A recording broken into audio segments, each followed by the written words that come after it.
Այս աշխարհում ոչ մի անմեղ մարդ չկա, միայն մեր Տերն է Հիսուս Քրիստոս, անմեղ, մաքուր ու սուրբ, անգամ ծնունդով։ Մենք արդեն մեղավոր ենք ծնվում։ Յուրաքանչյուր մարդ ծնվում է ադամական մեղքով։ Ես Սուրբ Գրիգոր Տաթևացին ասում եմ ոչ միայն ադամական մեղքով, այլ նաև հոգու մարմնի հակամարտությամբ։ Հենց ծնունդով մեր մեջ հոգին ուրիշ բան է ցանկանում, մարմինը ուրիշ բան է ցանկանում։ Եվ Պողոս առաքյալն ինչ ասում է, ես իմ մեջ գտնում եմ մի օրենք, որ ինձ կեղեքում է, ինձ տանջում է։ Հոգիս ուրիշ բան է ուզում, մարմնիս մեջ ուրիշ օրենք է դրված։ Ես չգիտեմ իմ ասում եմ, հոգու օրենքը կատարեմ, թե մարմնի օրենքը կատարեմ։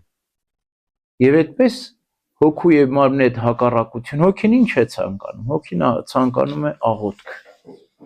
Հոգին ցանկանում է հոգևոր վայելք։ Մարմինը ցանկանում է հանգիստ, մարմնավոր հաճույք։ Տեսեք ինչքան տարբեր են մարմնավոր հաճույքները եւ հոգևոր վայելքները։ Կարող է մարդը մարմնապես չհանգստանա, աշխատի, տանջվի, չարչարվի, քրտնի, հա, բայց հոգեպես վայելի այդ աշխատանքը։ Եվ հոգու եւ մարմնի այդ հակամարտությունը Սուրբ Գրիգոր Տաթևացին ասում է, թուլանում է մկրտությամբ։ Մկրտությամբ մաքրվում է ադամական մեղքը, թուլանում է հոգու մարմնի հակամարտությունը։ Եվ մենք պետք է հասնենք հոգու եւ մարմնի ներդաշնակության։ Քանի դեռ հակառակություն կա մեր հոգու եւ մարմնի միջեւ, մենք մեղավոր ենք։ Մեր Տիրոջ Հիսուս Քրիստոսի մեջ այդ հոգու մարմնի հակառակությունը չկար, կատարյալ ներդաշնակություն կար։ Եվ մարդը քանի աստիճանի վրա կարող է մեղք գործել։ Միտք, սիրտ եւ մարմին։ Միտք, սիրտ եւ մարմին։ Ավետանում մեր Տերը ինչ ասում։ Եթե նայեցիք մեկին ու սրտում ցանկացաք, շնացաք արդեն։ Տես ինչ է ասում։ Նայելը դա միտքն է, ցանկանալը դա սիրտն է, շնանալը դա մարմինը կարող է լինել կամ չլինել։ Տերը հստակ ասում է 3 աստիճանները՝ միտք, սիրտ եւ մարմին։ Մտքում մեղքը ծնվում է, սրտում հղանում է, մարմնում ծնվում է, հա, մարդում արդեն գործվում է։ Եվ այդպես էլ մենք պետք է զգույշ լինենք մեր մտքին։ Սրտին պետք է ավելի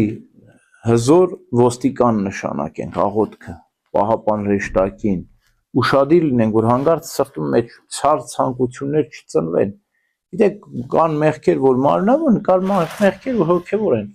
Մարդկա չի ցանկանում սրտով, բայց սրտով նախանձում է, սրտով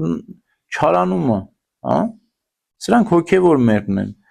Մարմնով ցանկանալը դա մարմնավոր մեղք է։ Հոգով նախանձելը դա հոգևոր մեղք է։ Մենք բոլոր մեր տեսակի մեղքերից պետք է զգույշ լինենք։ Մենք պետք է ձգտենք այդ կատարյալ մաքրությունն ու սրբությունը պահել մտքի, սրտի եւ մարմնի։ Դե մտքի, սրտի մաքրությունն ու սրբությունը մենակ աննապատական հայրեն են կարողանում պահել, հա։ Սրտի սրբությունը մենք պետք է շատ զգույշ լինենք։ Մարմնի մեղքերին մենք չպետք է անցնենք։ Մարմինը չար սովորություն պետք է լինի, որը դառնում է երկրորդ էություն։ Շատ զգույշ պետք է լինենք։ Ուրեմն Հովհաննես ավետարանչի այս խոսքը, թե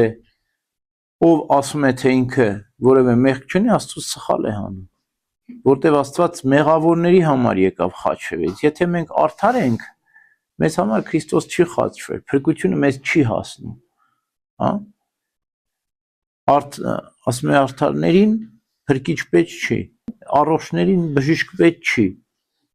միայն հիվանդներին է բժիշկը օգտակար։